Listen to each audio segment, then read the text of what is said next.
I'm not sure about where you are, but where I live, it's a bit wet, a bit windy right now. So how about we escape planet Earth for just a little bit in a brand new episode of the Fun Kids Science Weekly. Welcome along. Thank you so much for being there, for following, sharing and listening. My name is Dan. This is the Fun Kids Science Weekly, the only podcast that gives you a quick tour, a spin around the universe, uncovers all the science secrets lurking nearby and gets you back in like 25 minutes or so. This week, we are chatting to TV celebrity, business person, an actual dragon from Dragon's Den, if you've seen that. Deborah Meaden is on with a way that you can win big just by having one brilliant idea.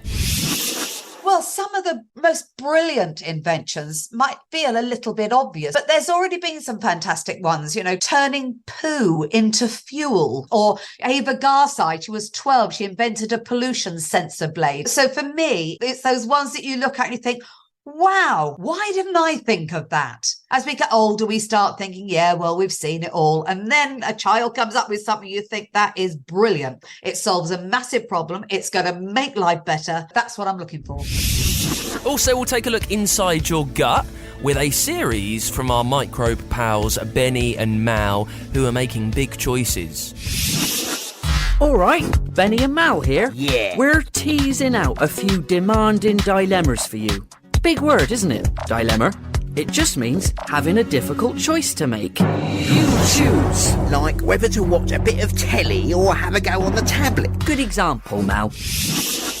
And I've got your questions to answer as always. This week we're heading to Mars and searching through spicy foods. It's all on the way in a brand new Fun Kids Science Weekly.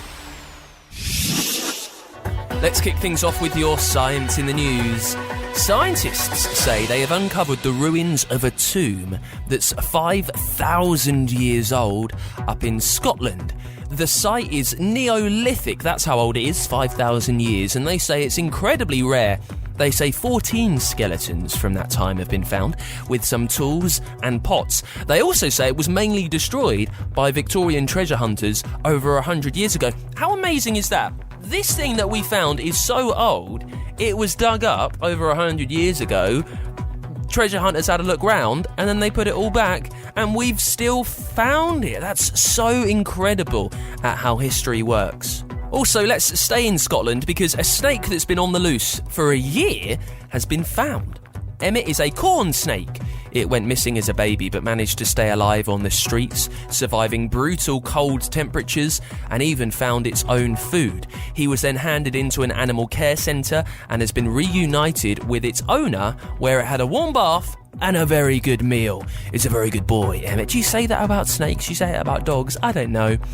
I think snakes, even though they're quite scaly and they look sinister, I think they can be quite sweet. So well done, Emmet. Also, scientists have been unpacking a supernova that they managed to see recently. Back in May, a star in the Pinwheel galaxy across the universe exploded at just the right place that astronomers were able to see it. It's the closest one to happen in the last 5 years. Now, these supernovas are what happen when a star dies. They can shine 5 billion times brighter than our sun, and they pump elements into the universe. It helps with the life cycle of everything around us, and studying footage of the blast has helped scientists understand more about it.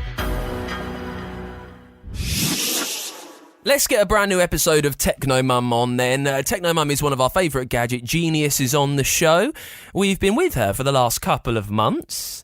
She answers loads of your questions about gadgets and tech. This week, it's all about the cables that help our TVs, computers and phones work.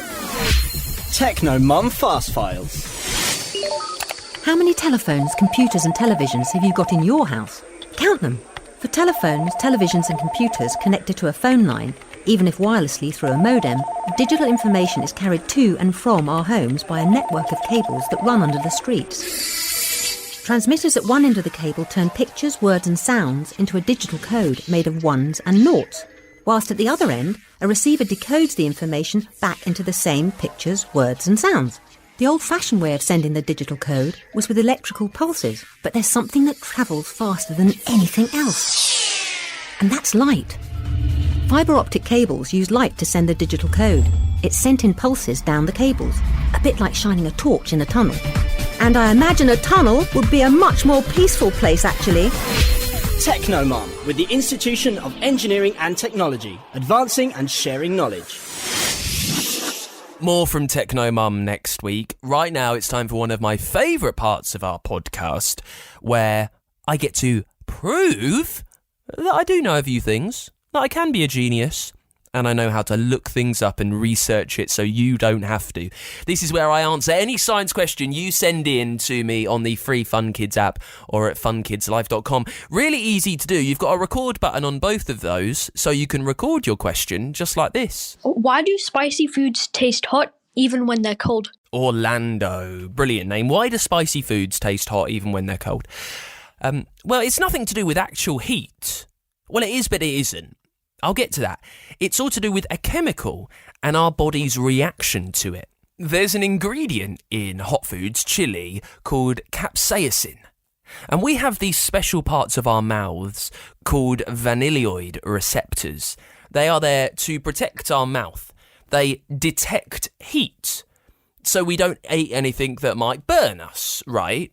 The problem is, this capsaicin chemical confuses the receptor when it mixes with your saliva, and it makes the receptor think that it could burn us, like it was on fire. But it can't, because it's just chili, right? So our mouth reacts like it would if things were on fire. Our mouth starts to water, we start to sweat, and we want to cool down. So that's why spicy foods taste hot even when they're cold. Here's one from Ollie now, who wants to move to space, I think. Hi Dan, how long will it be until we can live on Mars? Well, China plans to send humans to Mars in 2033. NASA from America aims to get there by about 2040. Thing is, with heading to Mars, it takes 9 months to get there. It's 3 million miles away. We have to wait until it's close by in our orbit, so it's at the nearest point where we could travel there. Some scientists think that we might not ever get there, but some say that the only way for the human species to survive is to do that. Now, we need atmosphere like we do here on Earth. We need water, we need food, we need to be able to make more food, and we need oxygen. Now, Mars is the 4th planet from the Sun. Its temperature isn't too different to ours. The gravity isn't too strong, so we wouldn't be squashed, dragged down to the surface. We wouldn't be immediately scorched. We would need to make the right homes, though, with oxygen. There's no oxygen in the atmosphere, so maybe we'd have to live in these big domes and pods with air pumped in so we could actually breathe. And scientists have also found ice frozen on Mars, so they think that using that, we can make more water, which is fundamental for human life, Ollie. So we might get to Mars, who knows? We might first get there in the next 20 years, and it will take us a little while longer to actually live there. Thank you for the question. If you have anything you want answered by me next week on the podcast, make sure you do what Ollie and Orlando did and leave it as a voice note on the free Fun Kids app or at funkidslive.com. It's the Fun Kids Science Weekly, and there is a brand new competition open which you can enter. It's trying to find the inventions and the engineers of the future. And well, helping find out which ideas are best is entrepreneur and Dragon's Den investor off the telly, who joins us now, Deborah Meaden. Welcome along. Oh, hi, Dan. Thank you for inviting me. You did well there not to call me a dragon. Oh, is that something that sometimes angers you? No, I think it's rather fun. Old dragons, not so good. Well, I would never do that upon first meeting. Good. Well, listen, I'm very excited to have you here and very excited of this competition. This is the Everyday Engineering competition. And I wanted to ask you, in your years of judging, I guess, inventions and entrepreneurs on the telly, what is the standout that makes a really good idea identifiable immediately? What does it need to have? Well, it's got to have a reason to be. Inventing things that nobody wants might be a lot of fun, but it doesn't change the world. And actually what we're looking for is sustainable inventions that are going to make life better. They're going to make the world less wasteful, more sustainable, and help the way we're doing things. And also, hopefully reduce time and cost of doing things. And kids are great engineers. I haven't met a child that isn't actually already an engineer. Well, you mention sustainable inventions, and I know that this is something that you are very keen on. You push it quite a lot on all your social media pages. And in an age where still some people aren't that enthusiastic about admitting a climate crisis, what is it for you that makes it so important that we need to think green when we're inventing things over the next few years? Well, I think it's really interesting that actually a lot of the young people, a lot of the children that I talk to completely get why it's so important to be sustainable in the way that we live, because, there are not infinite amounts of everything that we want to eat or use or consume. So actually, being less wasteful, inventing better ways of doing things is really important. And I think, most kids I speak to, they absolutely get that. And I know they get it, and I know that they're always having ideas, which leads us on to this competition at the Everyday Engineering competition. Just Yes. tell us more. What is it about? What can we make? So I've launched the Everyday Engineering in conjunction with the Royal Academy of Engineering, which is actually a charity that, wants to bring forward those engineers and inventors that are going to really help change the world. And this is ahead of National Engineering Day. That's on November the 1st. And we're encouraging people to come up with a great idea. It could just be an idea. It could be a prototype. It could be an invention they've already come up with. And actually, tell us all about it. And then I get the fantastic job of going through all of those entries. And then the really hard job of deciding which ones should win. Well, if we're talking to the person who gets to decide which one should win, what's the secret? What kind of things are you looking for? Well, some of the most brilliant inventions might feel a little bit obvious, but there's already been some fantastic ones, turning poo into fuel. I mean, that's absolutely brilliant. Or Ava Garside, she was 12. She invented a pollution sensor blade. I mean, absolutely brilliant. So for me, it's those ones that you look at and you think, wow, why didn't I think of that?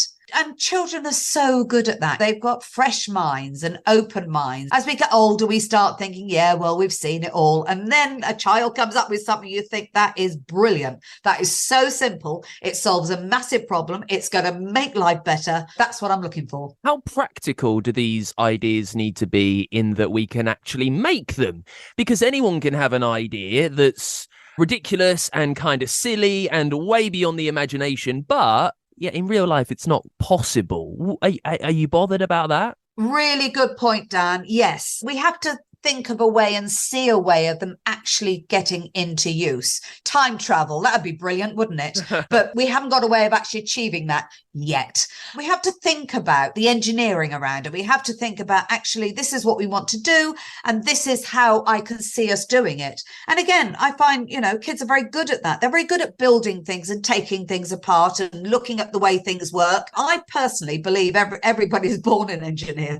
We kind of learn how not to be an engineer, but it has to be practical. And there needs to be a good use, a good reason for it to be, a good use for it, and a well thought out plan of how it can actually come into use. I know that one of the things the Royal Academy of Engineering are looking for is homemade inventions. So, how simplistic do they need to be? What kind of examples of homemade inventions have been really useful to us through the years, Deborah? Do you know, in the Den, I've invested in homemade inventions. They start as homemade inventions, but of course, once they actually get commercial, then they turn into something else. But a lot of businesses I've invested in are homemade. So there's a brilliant business called Grip It. A young chap called Jordan, when he was 14 years old, was trying to put some blinds up and the blinds wouldn't fix to the plasterboard. And he and his granddad got together in a room and came up with this little device that was really, really strong, a really strong plasterboard fixing. And that's what we're looking for. There was a homemade device to start off with. It now sells multi-millions all around the world, but it started in somebody's garden shed.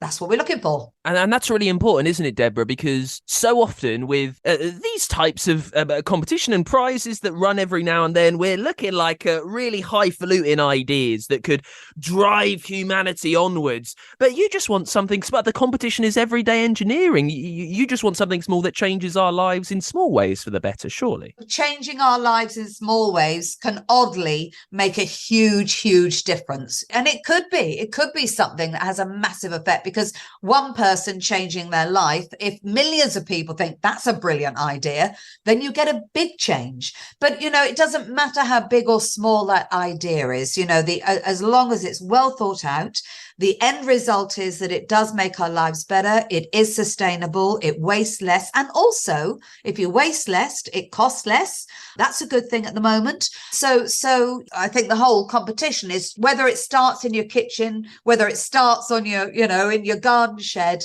We're just saying, just find the inner engineer that probably was there when you were a child. Let's just find it again. You've been mentioning green things and looking towards the future. How on earth can inventions be sustainable in 2023 and beyond? Well, they can be sustainable in many ways. So first of all, they might be something that improves things. So, we need less and less plastic. We used to use a lot of plastic bags, for example, and somebody came up with a way of making plastic bags completely compostable. So that changed lots of things. That meant that there was a lot less plastic around. But also, if you change the way somebody does something, so it wastes less energy, for example, that can make it more sustainable. The product might be made of something that is sustainable. Take the plastic bag. It used to be made of something that doesn't biodegrade. Now it's made of something that does biodegrade. So itself can be made of sustainable materials, but it could also be that it just makes the way you do something less wasteful and more sustainable. There's so many ideas out there. I know, it's brilliant. I'm going to throw you on, Deborah, and I warn you, every important person that knows a lot about business has always turned me down and said it's completely impractical, all right? But are you pitching to me now? Well, it depends.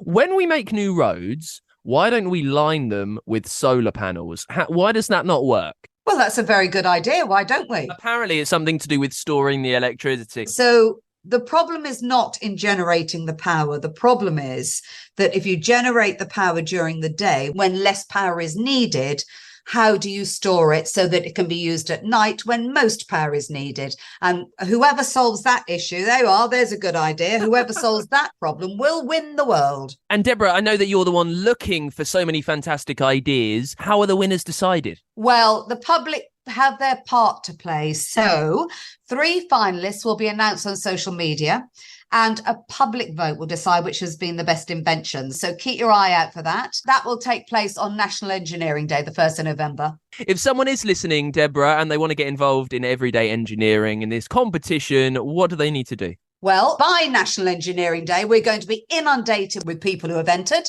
But to submit your entries, so what you can do, you can Google or ask someone to Google for you National Engineering Day, and you'll go to the correct page on the Royal Academy of Engineering's website.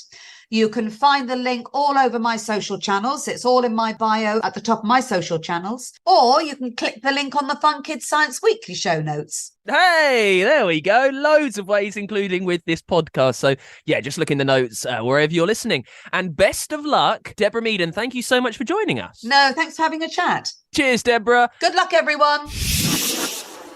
Let's get to our Dangerous Dan then, where we uncover some of the truly devastatingly strange and unique creatures and things that lurk around the universe. This week we're heading into the ocean once again to take a look at the tongue-eating louse. Just by its name, can you guess what makes it so dangerous? Now, it's a tiny parasite with claws, really small. It can grow to only a few millimeters long. It uses its tiny self very, very well. You'll find them down the south coast of the Americas, from California really down towards Ecuador. Some float around other parts of the Atlantic Ocean too. And what it does, listen to this. It sneaks into fish through their gills, the holes on their side they use to breathe. And with its claws, it attaches itself onto the blood vessels that feed the tongue. And then the actual tongue, because it's not getting any blood, falls off. So what does this louse do? this parasite. It jumps on. It becomes the tongue. Then it feeds on the fish's blood while acting as the tongue. The fish doesn't really notice though, it just has this zombie tongue. Now it's the only known case of a parasite working as an organ for the host and the host not really minding. How amazing and mind-blowing is it the way the animal kingdom works? That this happens, it becomes a zombie tongue and the fish kind of carries on with it. I guess there's not much else it can do. But that's why this brilliant creature, this tiny little parasite, the tongue-eating louse, goes straight onto our Dangerous Dan list. It's time to get a new series on the podcast before we leave, and for this one, we are heading into your gut with our microbe friends Benny and Mao. In this series, they're looking at some demanding dilemmas, big choices that scientists have to make, ethical choices too. This week, they're finding out all about the GM crops debate. Benny and Mao's Demanding Dilemmas, with support from Nuffield Council on Bioethics. All right, Benny and Mal here. Yeah. We're teasing out a few demanding dilemmas for you. Big word, isn't it? Dilemma.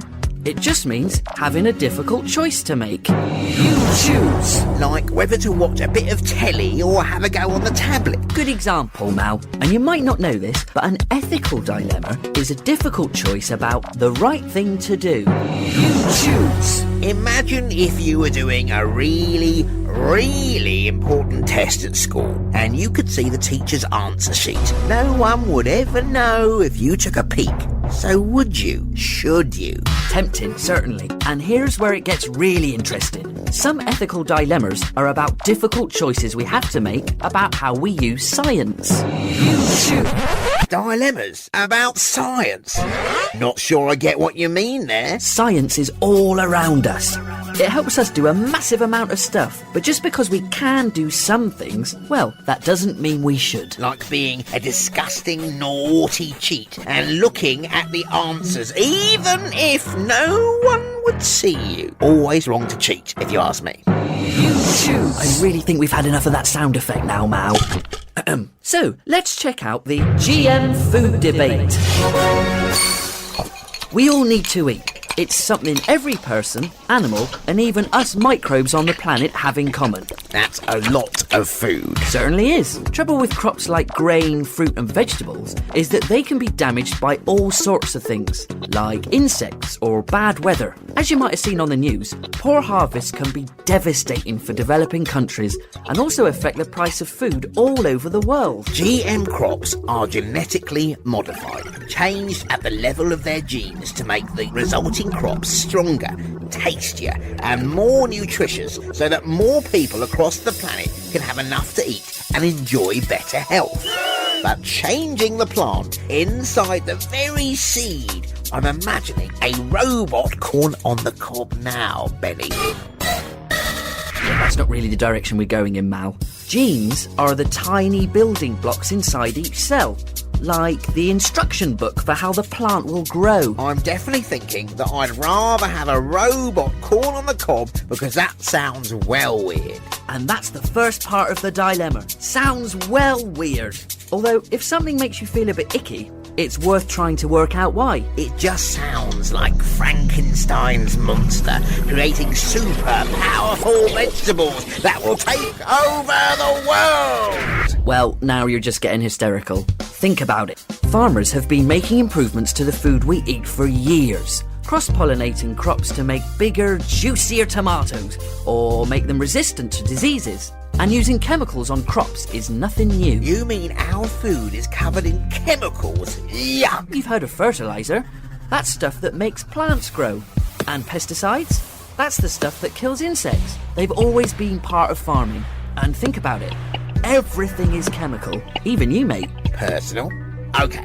So, farmers have always made improvements, but aren't some GM changes going a bit too far, like using cells from a liver to grow better rice? Okay, that's really quite hard to imagine, and some people would say that's just taking the improvements one step further. But it's in a very different direction. One step further towards robot corn on the cob! Certainly food for thought. And there's a few other dilemmas around GM crops, the effect it has on the environment, and who really benefits from it all. But we'll check those out next time. So, as you can see, it's a right old dilemma. A demanding dilemma. A positive brain-busting bioethical bamboozler. I wonder which side you'll agree with. You choose. Benny and Mal's Demanding Dilemmas, with support from Nuffield Council on bioethics.